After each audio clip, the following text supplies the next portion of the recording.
दोस्तों नमस्ते। आज एक नई शुरुआत है। स्कूल और कॉलेज व्याख्याता इतिहास के जितने भी विद्यार्थी हैं, चाहे स्कूल व्याख्याता का हो और या फिर चाहे कॉलेज व्याख्याता का हो, ठीक है। चाहे स्कूल व्याख्याता का हो चाहे कॉलेज व्याख्याता का हो, दोनों के लिए ही कॉमन ही चलेगी ये क्लास। और मैं कोशिश करूंगा कि कंटिन्यू सुबह 9 से 10 के बीच में ये वीडियो आपको उपलब्ध हो जाएगा। विश्व इतिहास में कंप्लीट आपको यहाँ करवा रहा हूँ, ठीक है। विश्व इतिहास मैं आपको कंप्लीट यहाँ करवा रहा हूँ। फिलहाल देखो, मेरा विचार था कि मैं सीधी ही मैं व्याख्या की क्लास डाल दूँ, परंतु मुझे लगा कि आपकी आधार आपका अच्छा होना चाहिए और आपको पता रहना चाहिए कि अभी तक हमें इस टॉपिक में से ये प्रश्न बन चुका है। तो इसी की समझ विकसित करने के लिए मैं आपके लिए प्रयास करूंगा कि 2006 से 2022 2006 से 2022 के मध्य जितने भी विश्व इतिहास के प्रश्न हैं, मैं वो आपको एक बार हल करवा दूं। और ये क्लास आपने निरंतर देख ली तो आपका लगभग 40% तो प्रश्न यहीं से कवर हो जाएगा, ठीक है। सिर्फ और सिर्फ इन प्रश्न पत्रों से आपका 40% कवर हो जाएगा, ये मेरा आपसे वादा है। तो 2006 में स्कूल व्याख्याता हुई थी, ठीक है। 2006 की बात है। आज की क्लास 2006 की स्कूल व्याख्याता के जितने भी 22-23 प्रश्न हैं उनको मैं आपको हल करवाने की कोशिश करूंगा। और व्याख्या सहित है, ठीक है।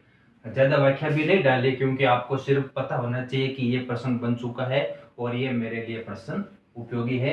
आप समझ विकसित करना प्रश्नों के प्रति। 2006 में आप देखना कि प्रश्नों का लेवल कैसा था और उनसे संबंधित हम 2022 की जो फर्स्ट ग्रेड हुई है, 2022 जो फर्स्ट ग्रेड हुई है उसका प्रश्नों का लेवल देखना। मैंने शुरुआत 2006 से क्यों की, क्योंकि आपको पता रहे कि पहले प्रश्न कैसे आते थे, ठीक है ना। तो हम क्रमवाइज चलेंगे जैसी परीक्षाएं हुई है। और बड़ी मुश्किल से मुझे 2006 और 2009 के पेपर मिले हैं, बड़े प्रयास के बाद मिले, तो ये आपके लिए ही हैं।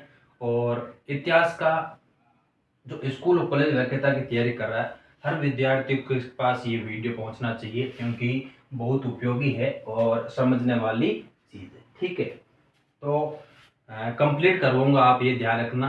और जब ये प्रश्न कंप्लीट हो जाएंगे तो मैं कोशिश करूंगा कि व्याख्या के वीडियो भी मैं आपको उपलब्ध करवा दूं, ठीक है। देखो, स्कूल व्याख्याता की बात करूं तो लगभग 25 प्रश्न आते हैं, ठीक है ना, 25%। मैं कॉलेज व्याख्याता की बात करूं तो लगभग 40 से 45% विश्व इतिहास के आते हैं। तो बहुत बड़ा भाग है दोनों में। और टॉपिक कॉमन ही चलते हैं, लगभग 2 या 3 टॉपिक। हम जैसे बात करें शीत युद्ध वाले, शीत युद्ध के बाद में द्विध्रुवीय व्यवस्था वाले टॉपिक, गुट निरपेक्षता वाले टॉपिक, वो थोड़े विश्व इतिहास वाले में, कॉलेज व्याख्याता के पोर्शन में वो अलग हैं, ठीक है। तो आप प्रश्न को देखना, आप समझने की कोशिश करना। कोशिश की है मैंने आपके लिए प्रश्नों का संग्रह करने की, ठीक है। देखो, पहला प्रश्न देखो। पहला प्रश्न क्या कह रहा है? अंग्रेजी साहित्य के जनक कहे जाते हैं, ठीक है। ये टॉपिक, ये प्रश्न पुनर्जागरण से संबंधित प्रश्न है और ये प्रश्न ही अभी बना है 2018 में। तो आप सोच सकते हो 2006 का प्रश्न रिपीट हुआ है 2018 में। कि प्रश्न पूछा गया था कि अंग्रेजी काव्य का जनक किसे कहते हैं। प्रश्न क्या था? अंग्रेजी काव्य का जनक किसे कहते हैं। और यह प्रश्न पूछता है अंग्रेजी साहित्य के जनक कौन थे, तो वो थे चौसर, ठीक है। अंग्रेजी साहित्य के जनक थे वो कौन थे? चौसर थे, जिसे अंग्रेजी साहित्य का होमर भी कहा जाता है। इनकी किताबें चलती है, एक तो सोनेट है और दूसरी कंटेम्प्रेरी टेल्स। सबसे मोस्ट ऊपर किताब है वो है कंटेम्प्रेरी टेल्स। किताब भी पूछी जा चुकी है पिछली स्कूल व्याख्याता में। तो ये प्रश्न है, पहला प्रश्न है, ठीक है ना। चौसर को अंग्रेजी साहित्य के जनक के रूप में जाना जाता है, ठीक है। अगला प्रश्न देखो। मोनालिसा और लास्ट सफर किसकी कृतियां हैं, ठीक है। यह प्रश्न पूछ रहा है। यह भी प्रश्न पुनर्जागरण से संबंधित प्रश्न है। पूछ रहा है कि मोनालिसा और लास्ट सफर किसकी रचना है और किसकी ये चित्रकला के बारे में संबंधित है। जो पुनर्जागरण का हम जब चित्रकला पढ़ेंगे ना, पुनर्जागरण में हम जब चित्रकला पढ़ते हैं ना, तो वहाँ ये प्रश्न आता है मोनालिसा और लास्ट सफर, ठीक है ना। अब देखो एक लास्ट सफर है, एक हम और मिलता है हमें यहाँ लास्ट जजमेंट। लास्ट जजमेंट, देखो दो यहाँ रचनाएं याद है, एक लास्ट सफर है और एक लास्ट जजमेंट। लास्ट सफर किसकी रचना है? वो है लियोनार्डो दे विंची की, ठीक है। जबकि लास्ट जजमेंट ये किसकी है? ये एंजेलो की, ठीक है ना, एंजेलो की, ठीक है ना, माइकल एंजेलो की ये रचना है लास्ट जजमेंट। और ये प्रश्न देखो कितनी बार 2006 का प्रश्न है, ऐसे प्रश्न 2006 में बने, परंतु 2014, 2018, 2022 लगभग परीक्षाओं में यही डिट्टो प्रश्न आपके चल रहे, यही अभी तक लगभग यही है यहाँ से, ठीक है। तो लास्ट सफर और मोनालिसा सफर ये किसकी है? ये विंची की रचनाएं हैं। और लास्ट जजमेंट किसकी रचना है? वो है माइकल एंजेलो की रचना, ठीक है। तो ये प्रश्न था, अच्छा प्रश्न था ना।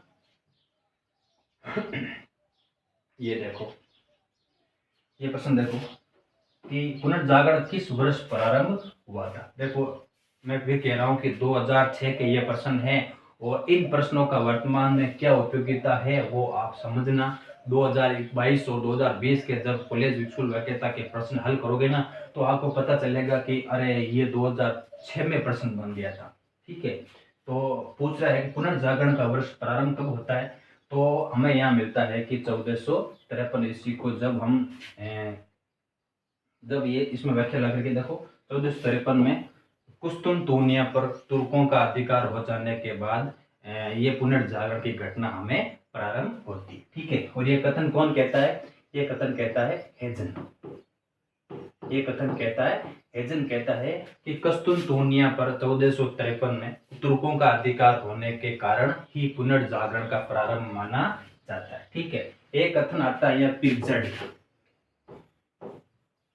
पिरजड का एक कथन आता है, मैंने आपको बताया नहीं था पिछले कक्षा में शायद, हाँ पहली ही क्लास है। तो पिरजड कहता है कि 1800 पुनर्जागरण का प्रारंभ कुस्तुनतुनिया के पतन की घटना को नहीं, बल्कि 1543 कोपरनिकस की जो पुस्तक थी उसकी रचना को पुनर्जागरण का कारण या पुनर्जागरण का प्रारंभ माना जाता है, ये पिरजड कहता है। जबकि हेजन कहता है कि 1453, ठीक है, 1453 में कुस्तुनतुनिया पर का पतन होने से सुलझक तुर्कों का वापस अधिकार हो गया, और उस अधिकार के बाद ही पुनर्जागरण प्रारंभ माना जाता है, ठीक है। प्रश्न पूछा जा चुका है, ये प्रश्न वापस अभी 2014 में पूछा गया था, ठीक है ना। तो ऐसे प्रश्नों को आप ध्यान रखा करो। ये देखना पुनर्जागरण लगभग 4-5% यूरोप में धार्मिक आंदोलन के पुनर्जागरण काल में विकसित होने के निम्न में से कौन सा कारण था? धार्मिक आंदोलन हम पढ़ते हैं ना, धर्म सुधार आंदोलन। अब देखो कारण क्या है कि जब पुनर्जागरण चल रहा था ना, जब पुनर्जागरण के कारण ही धार्मिक सुधार आंदोलन प्रारंभ हुआ था। वजह समझना, कारण समझना कि क्या कहता है पुनर्जागरण में क्या होता है, जो साहित्य होता है वो क्षेत्रीय भाषा में लिखा गया था, याद रखना। साहित्य जो था वो क्षेत्रीय भाषा में लिखा गया था, ना कि मुख्य भाषाओं में। जो साहित्य था पुनर्जागरण में वो क्षेत्रीय भाषाओं में लिखा गया था।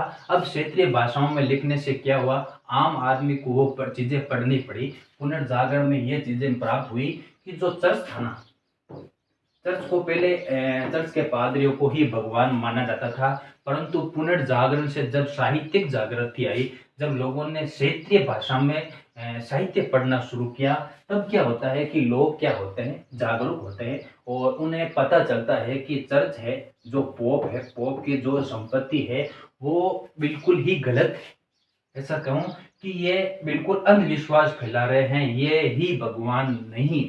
इसी जागरूकता के कारण फिर क्या हुआ, धार्मिक आंदोलन होता है। धार्मिक आंदोलन किसी एक क्षेत्र में नहीं, धार्मिक आंदोलन का मतलब है व्यवस्थाओं में परिवर्तन। जो कैथोलिक चर्च की जो व्यवस्थाएं थी, उस व्यवस्था को परिवर्तन करने के लिए ये धार्मिक आंदोलन हुआ था, ठीक है। ये थी इसकी कहानी। अब प्रश्न कह रहा है कि धार्मिक आंदोलन विकसित पुनर्जागरण काल में विकसित होने कौन सा कारण है, तो इसमें उत्तर दे रखा है कि ये आंदोलन राष्ट्रीय राजतंत्र से प्रेरित था। ठीक है, देखो धार्मिक आंदोलन प्रेरित किससे था? राष्ट्रीय राजाओं के द्वारा, पोप के द्वारा। पोप की सत्ता को संरक्षण कौन देते थे? राजा संरक्षण देते थे, तो इससे प्रेरित था, ये कारण यहाँ से पूछ रहा है। ठीक है, अच्छा प्रश्न है, कंसेप्ट बेस्ड प्रश्न है। ये देखना, ये देखो, अब ये प्रश्न 2006 में बना है, तो आप सोचो ये प्रश्न लगभग आगे की 5 परीक्षाओं में, चाहे 15 की परीक्षा हो, चाहे 18 की परीक्षा हो, चाहे 22 की परीक्षा, हर परीक्षा में ये प्रश्न पूछा गया है। और फिर अब गलत करते हो ना, तो आपसे बड़ा मुझे लगता नहीं कोई मूर्ख है। मार्टिन लूथर का पोप के विरुद्ध होने का तात्कालीन कारण क्या था? तात्कालीन कारण क्या था पूछ रहा है कि मार्टिन लूथर पहले तो समर्थक था कैथोलिक धर्म का, और पोप के प्रति उसकी श्रद्धा थी, परंतु किस कारण से ये मार्टिन लूथर है पोप के विरुद्ध हो गया? तो हम पढ़ते हैं कि पाप मोचन पत्रों की बिक्री। ठीक है ना, यहाँ होता है पोप दसम, जो पोप होता है, पोप दसम होता है, वो क्या करता है कि जो कैथोलिक चर्च था ना, चर्च की निर्माण के लिए, चर्च के रख रखाव के लिए रुपयों की जरूरत थी, पैसों की जरूरत थी।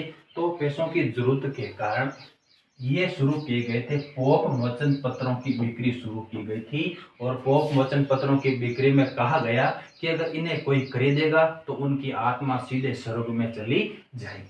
ठीक है, तो ऐसा कहने से क्या हो गया, क्योंकि वहां पर पादरी वर्ग का बहुत बड़ा प्रभाव था, और प्रभाव होने के कारण लोगों को वो खरीदना ही पड़ता था, ऐसा वो वहां पर सोचते थे। ठीक है ना, जब पोप ने कह दिया तो खरीदना ही खरीदना है। ठीक है, जब इनकी बिक्री शुरू हो गई तो फिर मार्टिन लूथर ने इसका विरोध करना शुरू किया था। और आपको याद होगा कि 95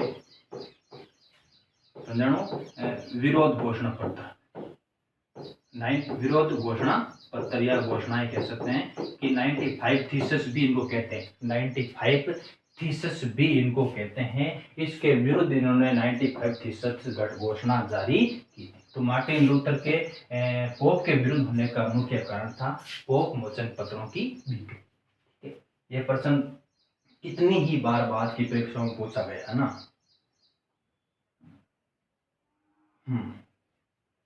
ये देखना, जैकोबिन ने, ये फ्रांस की क्रांति से संबंधित है, जैकोबिन ने गणतंत्र की सुरक्षा के लिए किसकी स्थापना की? देखो ये प्रश्न का क्रम है, ये प्रश्न कहां से कहां तक पहुंच गया है, मैं आपको जब जैसे जैसे इन प्रश्नों की मैं आपको व्याख्या करूंगा, 2015 की, 2019 की, 2022 की, जब वहां पर आपको बताऊंगा कि देखो ये प्रश्न कहां पहुंच गया। ये 2006 का प्रश्न है। ठीक है, ये 2006 का प्रश्न है, और ये प्रश्न किस लेवल पर पहुंचा है समझना कि देखो, शांति का राज्य ये तो होगा नहीं, आतंक का राज्य ये ठीक है, सुरक्षा का राज्य ये भी नहीं है, कानून का राज्य ये भी नहीं है।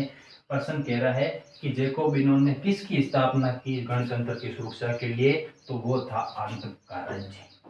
आतंक का राज्य ये चला था 1793 से 1794 तक ये चला था। ठीक है ना, और इसमें मुख्य योगदान आतंक का राज्य स्थापित करने में था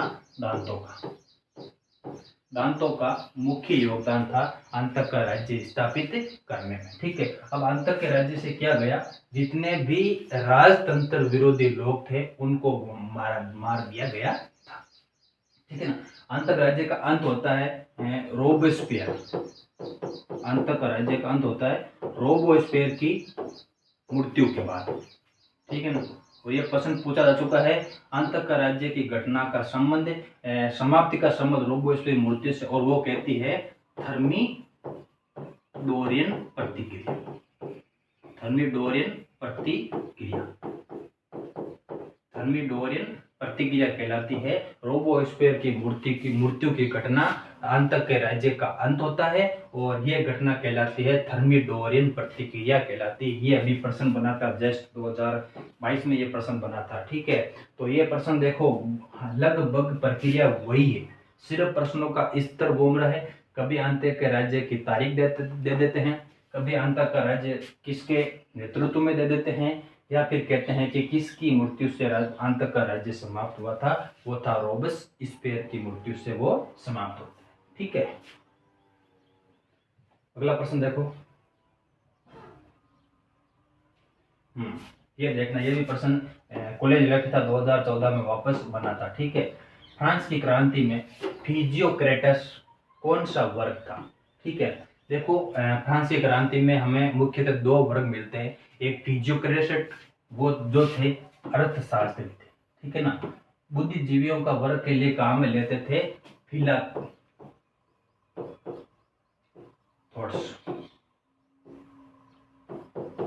ठीक है ना, ये होता था बुद्धिजीवी वर्ग।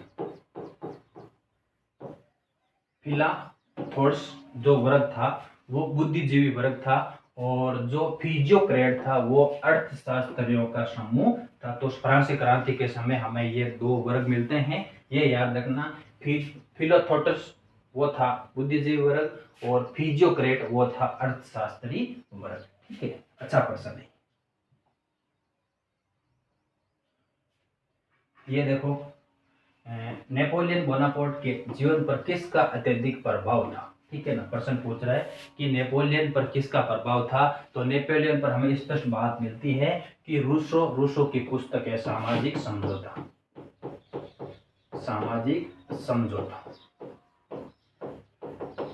या कहते हैं कि सोशल कॉन्ट्रैक्ट, इसका इंग्लिश में नाम भी मिलता है सोशल कॉन्ट्रैक्ट। ठीक है, अब ये सोशल कॉन्ट्रैक्ट किताब जब रूसो ने लिखी ना, तो उस किताब का प्रभाव हमें नेपोलियन बोनापार्ट पर पड़ता है। जब नेपोलियन कॉलेज शिक्षा में था अपने नगर में, तो वहां पर ये किताब पढ़ता था, सामाजिक समझौता किताब पढ़ता था, और प्रश्न भी यही पूछ रहा है कि जीवन पर किसका प्रभाव था। ठीक है, और नेपोलियन तो कहता है अगर रूसो नहीं होता तो क्रांति नहीं होती। ये कथन भी किसका है? नेपोलियन का है। और रूसो की किताब सोशल कॉन्ट्रैक्ट, सामाजिक समझौता, जो रोबोस्पियर था ना, वो भी जब सोता था वो अपने तकिए के नीचे इस किताब को रखकर सोता था। ठीक है, तो ये अच्छा प्रश्न है। चलिए, ये शुरुआती प्रश्न है, मैं कह रहा हूं देखो, परंतु प्रश्न बहुत शानदार है। चार्टिस्ट आंदोलन कौन से देश से आरंभ हुआ था? ये तो बेसिक प्रश्न है, परंतु उस समय ये प्रश्न कितना कठिन रहा होगा, अभी तो वर्तमान हम इतना पढ़ चुके हैं। ये बेसिक प्रश्न है कि चार्टिस्ट आंदोलन क्या कौन सा था? मध्यम वर्ग के जो मजदूर वर्ग थे, मजदूर लोगों का यह आंदोलन था, औद्योगिक क्रांति के बाद प्रारंभ हुआ था, और इसका संबंध हमारे किससे है? इंग्लैंड से इसका संबंध है। ठीक है, अच्छा प्रश्न। ये देखना, इंडोनेशिया राष्ट्रीय पार्टी 1927 में किसके नेतृत्व में गठित हुई थी? तो ये हुई थी डॉक्टर सुकर्णो के नेतृत्व में इंडोनेशिया राष्ट्रीय पार्टी का गठन हुआ था, और इसके नेतृत्व में ही इंडोनेशिया ने स्वतंत्रता आंदोलन लड़ा था। स्वतंत्रता आंदोलन की जो लड़ाई थी इस पार्टी के नेतृत्व में लड़ी गई। ठीक है, बेसिक प्रश्न है। फिर कह रहा है कि दास कैपिटल नामक ग्रंथ के रचयिता कौन थे? दास कैपिटल हम पढ़ते हैं कि मजदूरों के संबंधित थी, वो था कार्ल मार्क्स। ठीक है, दास कैपिटल किसकी रचना है? तो वो कार्ल मार्क्स की रचना है। कहता है दास कैपिटल का मतलब इसका संबंध किससे है? तो वो मजदूर वर्ग से संबंध है, और इसका कथन है कि विश्व के मजदूरों एक हो जाओ, ऐसा कुछ कथन है। ठीक है, ये बेसिक प्रश्न, इतना कठिन प्रश्न ये भी नहीं है। ये प्रश्न देखना, ये अच्छा प्रश्न है ना, अच्छा प्रश्न है, कंसिडर प्रश्न है। प्रथम विश्व युद्ध के कारण वास्तव में किन दो देशों के बीच का वैमनस्य था? ठीक है, प्रश्न क्या कह रहा है कि प्रथम विश्व युद्ध के कारण वास्तव में किन दो देशों के बीच का वैमनस्य था, मतलब प्रथम विश्व युद्ध किन दो देशों के मध्य ऐसा विवाद था जिसके कारण हमें युद्ध करना पड़ा? ठीक है, तो वो था जर्मनी और फ्रांस। वो क्या था? जर्मनी और फ्रांस के मध्य था। देखो हम जब पढ़ते हैं ना कि जर्मनी और फ्रांस, हाँ ठीक है, इसका उत्तर यही होगा।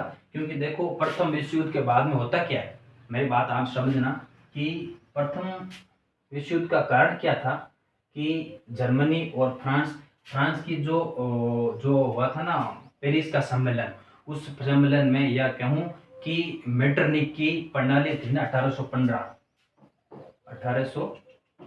सॉरी हाँ 1815, ठीक है ना। 1815 में जब नेपोलियन का पतन हो गया, जब नेपोलियन का पतन होता है और इस नेपोलियन के ऐसे फ्रांस के क्षेत्र को इस प्रकार विभाजित किया जाता है कि सारा फ्रांस प्रतिरोध के रूप में वो कर रहा था और जर्मनी भी प्रतिरोध के रूप में वो कर रहे थे, ठीक है। तो वास्तव में किन दो देशों के मध्य हुई थी घटना, तो वो था जर्मनी और फ्रांस के मध्य, ठीक है।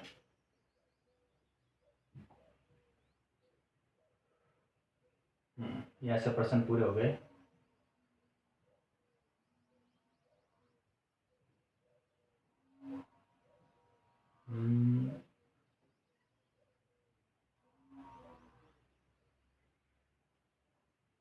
ठीक है, अब और देखना प्रश्न है, औद्योगिक क्रांति का प्रारंभ किस उद्योग धंधे से माना जाता है। ये व्याख्या 2014 में भी बना था, वापस प्रश्न रिपीट हुआ था और कह रहा है कि औद्योगिक क्रांति का संबंध किस क्षेत्र से प्रारंभ हुआ है, तो वो हमारे था वस्त्र उद्योग थे। प्रश्न में अगर पूछ लेना कि कौन सा था, तो वस्त्र उद्योग, और वस्त्र उद्योग में कौन सा था, तो वो सूती वस्त्र उद्योग के क्षेत्र में औद्योगिक क्रांति हमें यहाँ से मिलती है। ये भी बेसिक प्रश्न, इतना कठिन इसमें भी नहीं है। फिर औद्योगिक क्रांति का प्रश्न आया कि औद्योगिक क्रांति की शुरुआत यूरोप के किस देश में सबसे पहले हुई थी, तो हमने बेसिक से हमने पढ़ लिया है कि औद्योगिक क्रांति सबसे पहले किस देश में हुई थी, इंग्लैंड में हुई थी और 1750 1850। इस काल का नेतृत्व तो करता कौन था, वो था इंग्लैंड था। और 1850 के बाद औद्योगिक क्रांति करता नेतृत्व कौन था, वो था जर्मनी, इसका नेतृत्व करने वाला था। ये चीज तो आप याद कर लेना, परंतु ये चीज अच्छी चीज है, ये चीज आप जरूर याद कर लेना कि द्वितीय चरण, देखो औद्योगिक क्रांति दो चरणों में हुई। इंग्लैंड का नेतृत्व पहले चरण में है, ठीक है। फिर जर्मनी का नेतृत्व द्वितीय चरण में 1850 के बाद का नेतृत्व कौन करता है, जर्मनी इसका नेतृत्व करती, ठीक है।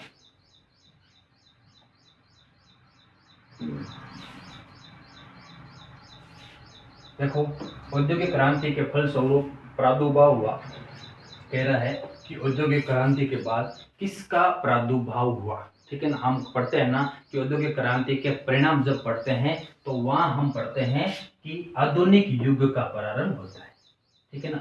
क्योंकि इतने बड़े आविष्कार हो गए थे, इतने बड़े आविष्कार के कारण मध्यम वर्ग यहाँ पसंद भी आता है। देखो प्रादुर्भाव का कह रहे हैं ना, सिर्फ प्रादुर्भाव पूछा, अगर परिणाम पूछता ना तो फिर हम अच्छे यहाँ से व्याख्या कर सकते थे, ठीक है। प्रश्न सिर्फ कह रहा है कि किसका प्रादुर्भाव हुआ औद्योगिक क्रांति के कारण, तो औद्योगिक क्रांति के कारण आधुनिक युग प्रारंभ होता है, ठीक है। इतने आविष्कार हो गए थे कि हम इसको आधुनिक युग का नाम दे सकते हैं, है ना। अगला प्रश्न देखो, मध्यम वर्ग को राजनीतिक अधिकार सर्वप्रथम कौन से देश से प्राप्त हुए हैं, ठीक है ना। जब हम अमेरिकी क्रांति पढ़ते हैं ना, जब हम अमेरिकी क्रांति पढ़ते हैं, जब उसकी स्वतंत्रता की घोषणा होती है तो मानव अधिकारों की वहां पर बात रखी जाती है। और जब 1799 को जब अमेरिका का प्रथम संविधान बना, ठीक है ना, ये अमेरिका का प्रथम संविधान लागू हुआ था, याद रखना 1799 को लागू हुआ था। तो अमेरिका में कुछ वर्ग को, ठीक है ना, सभी को तो मानव अधिकार नहीं दिए गए थे, परंतु कुछ वर्गों को मानव अधिकार प्राप्त हुए थे। और ये विश्व में सबसे पहली बार हुआ कि किसी को मानव अधिकार प्राप्त हुए, ठीक है। तो प्रश्न हो जाएगा, इसका उत्तर हो जाएगा अमेरिका, ठीक है। अगला प्रश्न देखो, फिलाडेल्फिया में आयोजित प्रथम कांग्रेस में किस एक ने भाग नहीं लिया। देखो ये 2006 का प्रश्न है और ये कितनी बार प्रश्न रिपीट हो चुका है। फिलाडेल्फिया के प्रथम कांग्रेस, द्वितीय कांग्रेस, कितनी बार ये प्रश्न बन चुका है। इसलिए मैंने ये शुरुआत इसलिए की है ताकि आपको पता रहे कि वर्तमान में इसकी उपयोगिता क्या है और कैसे प्रश्न बन चुके हैं, ठीक है। अब देखो होता क्या है कि 5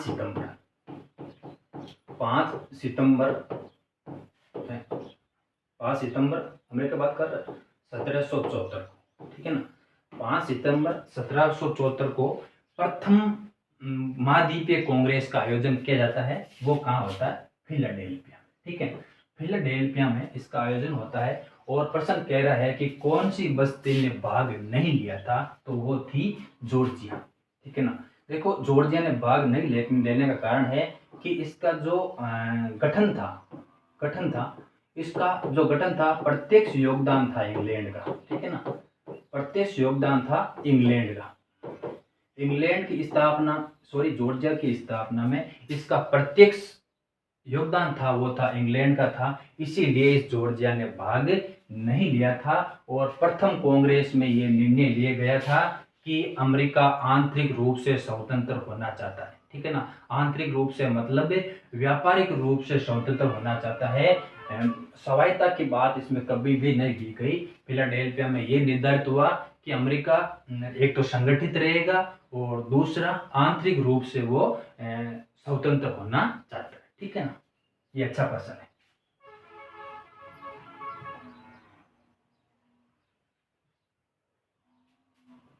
ये देखना कि किस आंदोलन में स्वतंत्रता, समानता और भाईचारा, ठीक है ना, ये विचार किसके हैं? ये विचार रूसो के। ठीक है, ये विचार किसके हैं?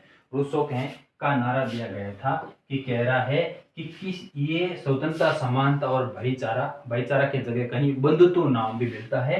तो इसका संबंध हमारे किससे है? तो वो फ्रेंच या फ्रांसीसी क्रांति से इसका संबंध है। ठीक है ना, फ्रांसीसी क्रांति से इसका संबंध है। और ये किससे संबंध है? इसका संबंध रूसो से है। ठीक है, अच्छा प्रश्न है ये। अगला प्रश्न देखो, प्रश्न कह रहा है कि कैंपो फोर्मिया की संधि किसके मध्य हुई? ठीक है ना, प्रश्न कह रहा है कैंपो फोर्मिया की संधि किसके मध्य हुई? तो मैं आपको यहाँ थोड़ी चर्चा करूं। देखो नेपोलियन, ठीक है ना, नेपोलियन की बात करूं, नेपोलियन का प्रथम इटली अभियान, समझना, प्रथम इटली अभियान। ठीक है ना, प्रथम इटली अभियान 1796 से 97। ठीक है, ये नेपोलियन का प्रथम इटली अभियान है। प्रथम इटली अभियान इसका नाम है, परंतु ये किसके विरुद्ध था? तो याद रखना, ऑस्ट्रिया के विरुद्ध। मुख्यतः प्रथम इटली अभियान किसके विरुद्ध था? ऑस्ट्रेलिया के विरुद्ध था। मुख्यतः ये अभियान ऑस्ट्रेलिया के विरुद्ध था। ये प्रश्न पूछा जा चुका है, या पूछा नहीं है, अगर संभावित प्रश्न बनता है कि तो बनता है कि नेपोलियन का प्रथम इटली अभियान किस देश के विरुद्ध था? तो वो था ऑस्ट्रेलिया के विरुद्ध। ठीक है, अब होता क्या है, ऑस्ट्रेलिया को एक युद्ध में आता है, रेवोली युद्ध में ऑस्ट्रेलिया को हरा देता है। और हराने के बाद वो ऑस्ट्रेलिया के साथ संधि करता है, कैंपो फोर्मिया की संधि करता है 1797 में। ठीक है, 1797 में कैंपो फोर्मिया की संधि करता है। किसके साथ? तो फ्रांस और ऑस्ट्रिया, किसके मध्य हो जाएगी?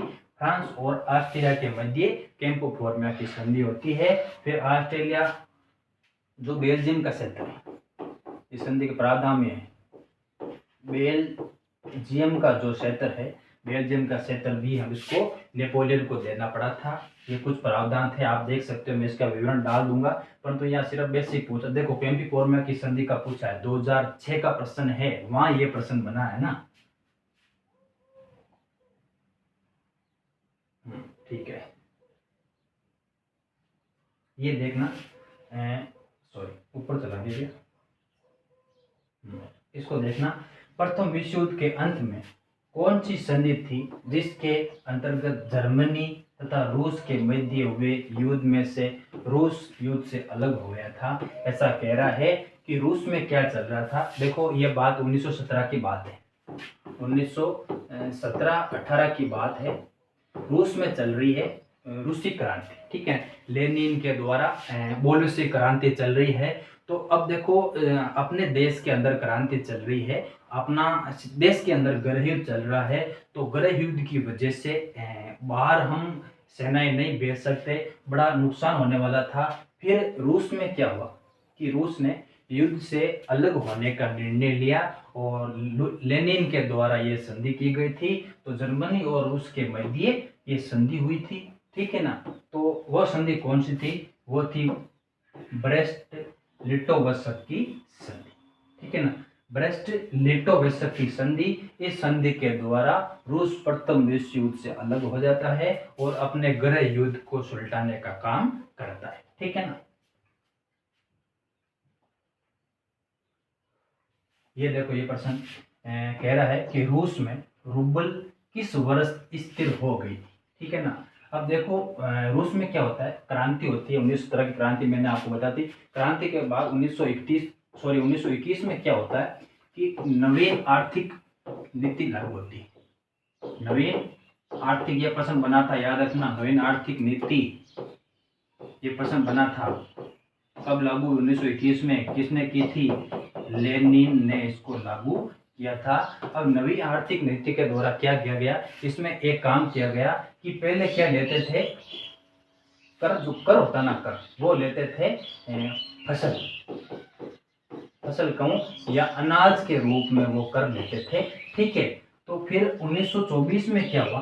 1924 में होता है कि नकद, अनाज की जगह क्या लेने लग गए, कर लेने लगे नकद। ठीक है ना, नकद कर लेने लग गए। अब नकद कर लेने से क्या हुआ कि रूबल जो मुद्रा थी ना वहां पर, उसका मूल्य स्थिर कर दिया गया था। क्या कर दिया गया था? मूल्य स्थिर कर दिया गया था।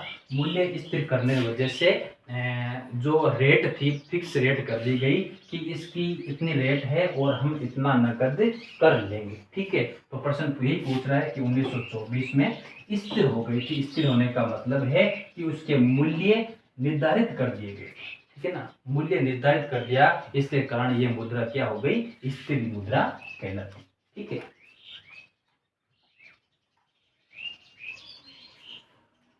ये देखना, संयुक्त राज्य अमेरिका के किस तत्कालीन राष्ट्रपति ने अंतर्राष्ट्रीयवाद और विश्व संगठन की स्थापना के समर्थन किया था?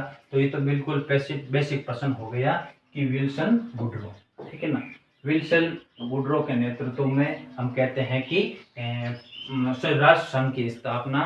तो मुख्य इसका योगदान भी होता है राष्ट्र संघ की योगदान में, राष्ट्र संघ की स्थापना के योगदान में भी इसका मुख्य योगदान होता है। तो विल्सन वुडरो। ठीक है। ये प्रश्न देखना, 1929 में किस देश के बैंकों के दिवालियापन के कारण निर्भर देशों को ऋण मिलना बंद हो गया था? ये प्रश्न है 1929 की आर्थिक महामंदी। ये प्रश्न है 1929 की आर्थिक महामंदी। 1929 की आर्थिक महामंदी कहाँ होती है? वो होती है अमेरिका। वो होती है अमेरिका। ठीक है। 1929 में आर्थिक महामंदी कहाँ पे होती है? वो होती है अमेरिका में। ठीक है। अब जो निर्भर देश थे, ठीक है ना, प्रश्न क्या कह रहा है कि दिवालियापन के कारण निर्भर देशों का ऋण मिलना बंद हो गया था। अमेरिका क्या था? अमेरिका वर्तमान में एक पूंजीवादी देश था और विकसित देश था। ठीक है ना। तो उसके बाद में होता क्या है कि 1929 में जो आर्थिक महामंदी आती है ना, उसकी वजह से क्या होता है कि दूसरे देशों को ऋण देना अमेरिका ने बंद कर दिया, क्योंकि खुद बर्बाद हो चुका था, जो आर्थिक रूप से कमजोर हो चुका था। यहाँ मैं दो चर्चा करूं, एक होता है 24 अक्टूबर, डेट दोनों याद रखना। ठीक है ना, एक है 29 अक्टूबर। ठीक है ना, 24 अक्टूबर को तो कहते हैं काला गुरुवार, काला गुरुवार। ठीक है ना, 29 अक्टूबर को कहते हैं काला मंगलवार, काला मंगलवार। देखो, 24 अक्टूबर को क्या होता है? 24 अक्टूबर 1929 की बात है कि अमेरिका का जो शेयर बाजार है ना, उसमें भारी गिरावट आती है। भारी गिरावट आती है अमेरिका के शेयर बाजार में, भारी गिरावट आती है। तो उसको कहते हैं, उस घटना कहते हैं कि काला गुरुवार। ठीक है ना, उस दिन वार गुरुवार था, तो गुरुवार को नाम क्या दे दिया गया? काला गुरुवार नाम दे दिया गया। ठीक है। तो 24 अक्टूबर याद रखना। अब जो अमेरिका का शेयर बाजार था ना, उसका नाम तो मुझे सही याद नहीं आ रहा है, बता दूंगा सही। ठीक है ना, अमेरिका का जो शेयर बाजार था ना, उस शेयर बाजार में भारी गिरावट हुई थी। 19 अक्टूबर को भारी गिरावट हुई थी, उसको कहते हैं कि काला मंगलवार। ठीक है। तो प्रश्न, बेसिक प्रश्न ये पूछ रहा है, ये चीजें जरूर याद रखना कि वर्तमान में इनकी बहुत ही उपयोगिता है। ठीक है। बेसिक प्रश्न देखो, संयुक्त राष्ट्र संघ के हृदय स्थल कहलाता है, तो संयुक्त राष्ट्र का हृदय कहलाता है सुरक्षा परिषद। ठीक है ना। संयुक्त राष्ट्र संघ का हृदय कहलाता है, सुरक्षा परिषद इसका हृदय कहलाता है। ठीक है, ये देखना, संयुक्त राष्ट्र संघ ने 1934 में 1934 का वर्ष मनाया गया। ये तो थोड़ा एप्लाइड पर्सन है, ऐसे पर्सन शायद अब नहीं पूछे जाते हैं। तो 1934 में बनाया था, अंतर्राष्ट्रीय जनसंख्या वर्ष 1934 में मनाया गया था। तो ये थे विश्व इतिहास के प्रश्न, और 2006 की व्याख्याता के ये प्रश्न थे, और प्रश्नों को आप समझना। ठीक है ना। देखो, बहुत सारे ऐसे प्रश्न हैं जिनकी वर्तमान में बहुत उपयोगिता है, जैसे चौसर वाला प्रश्न रहा, और अमेरिका क्रांतियों वाला प्रश्न रहा, और पुनर्जागरण वाले प्रश्न रहे। तो ऐसे प्रश्न वर्तमान में इनकी उपयोगिता है, और मैं कोशिश करूंगा कि सारे ही प्रश्न मैं आपको हल करवा दूं। तो आप लगातार बने रहिए, और कोशिश करूंगा कि मैं 9 से 10 के बीच में रोजाना आपको वीडियो उपलब्ध करा दूं। और कल इसका वीडियो उपलब्ध होगा 2009 का। ठीक है ना। 2009 में जो स्कूल वैकेटा हुई, उसके भी 20-25 प्रश्न है, उनको भी मैं हल करवाने की कोशिश करूंगा। तो लगातार बने रहना। वर्ल्ड हिस्ट्री आपकी ऐसी हो जाएगी कि एक भी प्रश्न गलत होने की संभावना नहीं रहेगी। ठीक है, तो आज के लिए धन्यवाद।